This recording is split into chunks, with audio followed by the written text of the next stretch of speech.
स्वस्थ शरीर के लिए स्वस्थ भोजन की ज़रूरत होती है, ये तो हम सबको पता है।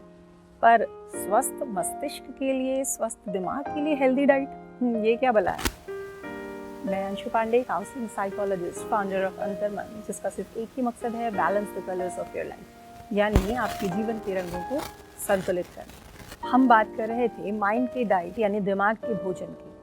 तो सबसे पहला प्रश्न ये आता है कि दिमाग का भोजन आखिर है क्या? दिमाग का भोजन है हमारे थॉट्स, हमारे विचार जो हमारे दिमाग में कंटिन्यूअस अनवरत चलते रहते हैं। अब दूसरा सवाल ये आता है कि हम कैसे पहचानेंगे कि ये थॉट्स हेल्दी हैं या अनहेल्दी? सिंपल, हेल्दी थॉट्स वो होते हैं जिनके साथ, जिनको सोचकर हम अच्छा महसूस करते हैं, खुश महसूस करते हैं, एनर्जेटिक और प्रोडक्टिव फील करते हैं। और अनहेल्दी थॉट्स वो होते हैं जिनके साथ हम दुखी होते हैं, उदास रहते हैं और जिन्हें सोचकर हम बहुत थका हुआ महसूस करते हैं। आप कहेंगे कि ये हमारे ऊपर कैसे निर्भर करता है? ये तो हमारी परिस्थिति पर निर्भर करता है, हमारे जीवन में क्या चल रहा है इस पर निर्भर करता है। बिल्कुल सही, बिल्कुल इस पर निर्भर करता है, लेकिन कुछ हद तक। बाकी हमारी जो सोचने की आदत है, हमने इसको कैसे डेवलप किया है, इस पर निर्भर करता है।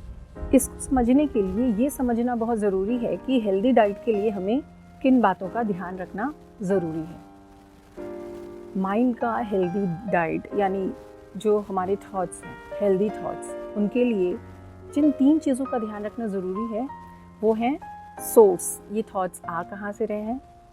दूसरा, इंग्रेडिएंट्स, क्योंकि अगर ये डाइट है, ये भोजन है, तो निश्चित रूप से इसमें सामग्री भी चाहिए होती है। किसी भोजन को पकाने के लिए इंग्रेडिएंट्स चाहिए होता है। इसी तरह से जो दिमाग का भोजन पकता है उसमें भी इंग्रेडिएंट्स की ज़रूरत होती है। तीसरा और इम्पॉर्टेंट पॉइंट है कुकिंग टाइम, यानी पकाने का समय। सबसे पहला पॉइंट सोर्स। अगर हम सोर्स की बात करें तो जिस तरह से हम जो खाना खाते हैं घर में, भोजन जो हम लेते हैं, वो भी, उसका भी 2 सोर्स होता है। एक, या तो हम अपने घर के किचन में बनाते हैं, और दूसरा या तो हम उसको बाहर से लेकर के आते हैं। बाहर से मतलब रेस्टोरेंट से या कहीं और से।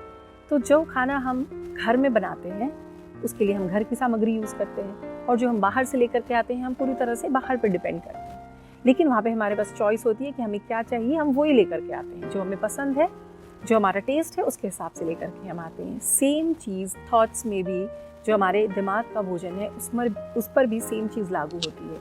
कैसे? पहली, जैसे हमारा घर का किचन होता है, वैसे हमारी घर की परिस्थिति, हमारी मनःस्थिति, इस पर डिपेंड करता है कि हम क्या सोच रहे हैं, यानी क्या हम डाइट ले रहे हैं, क्या हम कंज्यूम कर रहे हैं।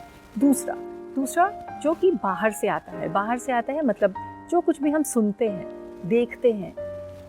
देखना जैसे कि टीवी पे, मीडिया, इंटरनेट जहाँ पर दुनिया भर की चीज़ें पड़ी हुई है, और हम वहाँ से कुछ भी अनाप शनाप ले सकते हैं, ये चांसेस होते हैं, और कई बार हम लेते भी हैं। तो यहाँ पर पहले सोर्स की जो अपने मनस्थिति, परिस्थिति पर डिपेंड करता है, उसके बारे में मैं आगे बात करूँगी। पहले हम लोग इसको समझने की कोशिश करते हैं कि जो बाहर से हम आउटसोर्स कर रहे हैं, तो जो कुछ भी, इसमें 2 चीज़ों का ध्यान रखना बड़ा ज़रूरी है कि जो कुछ भी हम ले रहे हैं, जो कुछ भी हम इनटेक कर रहे हैं, वो कितना हेल्दी है हमारे लिए। क्योंकि कई बार क्या होता है ना कि वो किसी और के लिए हेल्दी हो सकता है, या किसी और को उस चीज़ से नुकसान ना, लेकिन वो चीज़ आपके लिए बहुत नुकसान कर सकती है। जस्ट फॉर एग्जाम्पल, जैसे अगर किसी का पेट कमज़ोर है तो वो बहुत ज़्यादा मिर्च मसाले नहीं खा सकता, लेकिन हम कई बार सिर्फ ये देख करके कि सामने वाला कर रहा है और हम खा लेते हैं, अगर हमारा पेट कमज़ोर होता है तो हमें परेशानी होती है। सेम यहाँ पर भी है कि इंटरनेट पे बहुत सारी चीज़ें हैं, टीवी पर, इंटरनेट पे, और भी जो सोर्सेज हैं हमारे पास, सब पे बहुत सारी चीज़ें हैं। लेकिन आप क्या चीज़ पचा सकते हैं, आप क्या चीज़ ले रहे हैं जिससे आपको नुकसान नहीं हो रहा है, एटलीस्ट फ़ायदा नहीं हो रहा है, तो कम से कम नुकसान ना हो, इस चीज़ का बहुत ध्यान रखना ज़रूरी है।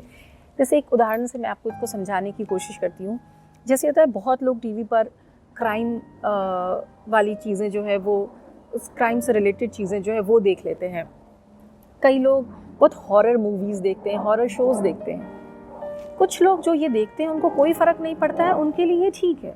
लेकिन यदि आप पर उसका बुरा असर पड़ता है, यदि आप पीछे में उसके बारे में सोचते हैं, तो आप ध्यान रखें कि आप उन चीज़ों को कंज्यूम ना करें, बजाय उसके उन चीज़ों को कंज्यूम करें जिसको सोच करके, जिसको सुन करके आपको अच्छा लगता है। मेरे पास बहुत सारे क्लाइंट्स ऐसे हैं जो बहुत डरे हुए होते हैं। वो डर पता है कहाँ से आते हैं उनके अंदर? वो डर यानी थॉट्स हमारे डरे हुए हैं, तभी वो डर उनके अंदर भर गया है। और वो डर आ कहाँ से रहा है?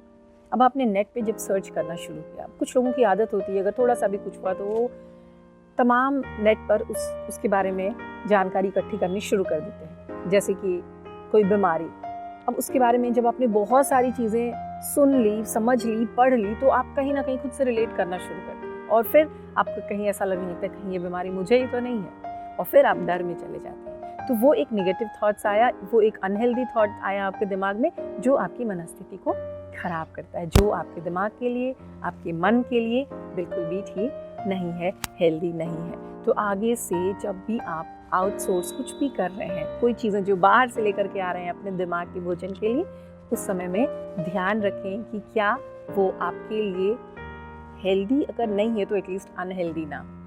तो आप इस तरह से अपने मन का और अपने दिमाग का अच्छे से ध्यान रख पाएं। दूसरी इम्पॉर्टेंट चीज़ है इंग्रेडिएंट्स।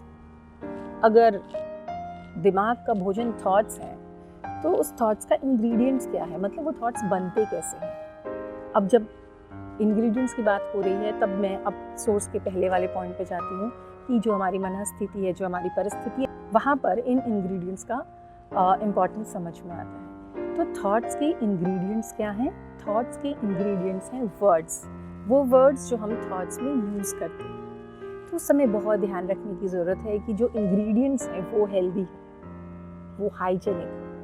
जैसे फॉर एग्जाम्पल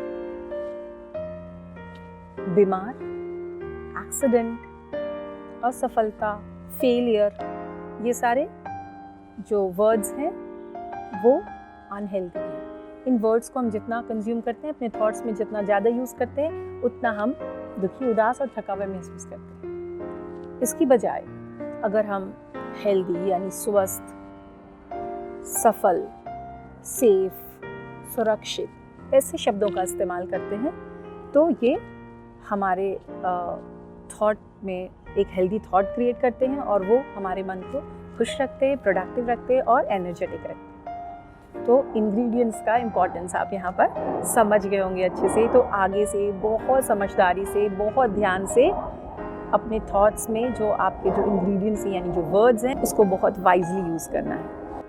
तीसरी इम्पॉर्टेंट चीज़ है कुकिंग टाइम। जब हम घर में भी भोजन पकाते हैं खाने के लिए तो हम बहुत ध्यान रखते हैं कि अगर ज़रूरत से ज़्यादा उसको पका दिया जाए, अगर ओवर कुक कर दिया जाए उसको, तो कहते हैं उसका पौष्टिक तत्व ख़त्म हो जाता है, उसकी न्यूट्रिशन वैल्यू कम हो जाती है। तो सेम यहाँ पर भी वही चीज़ लागू होती है और सिर्फ उसका न्यूट्रिशन वैल्यू कम नहीं होता है, कई बार ज़्यादा जल करके, ज़्यादा पक करके वो जलने की अवस्था में भी पहुँच जाता है, जो हमारे लिए नुकसान भी करता है।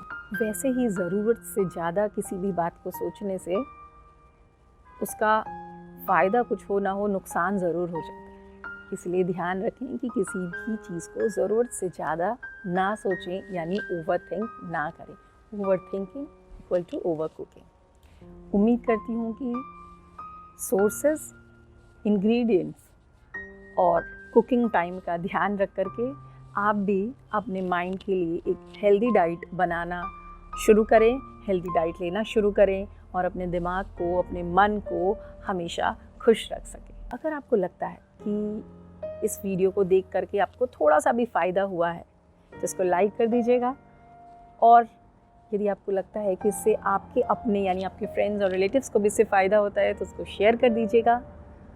और यदि आप इससे रिलेटेड कोई भी सवाल आपके दिमाग में आए तो आप कमेंट करें और क्वेश्चन करें मुझसे, ताकि मैं आपको अगले वीडियो में उसको क्लियर कर सकूं। और हाँ, अगर इसी तरह के वीडियोस आप और देखना चाहते हैं तो सब्सक्राइब भी कर सकते हैं। Thank you so much. स्वस्थ रहें, खुश रहें।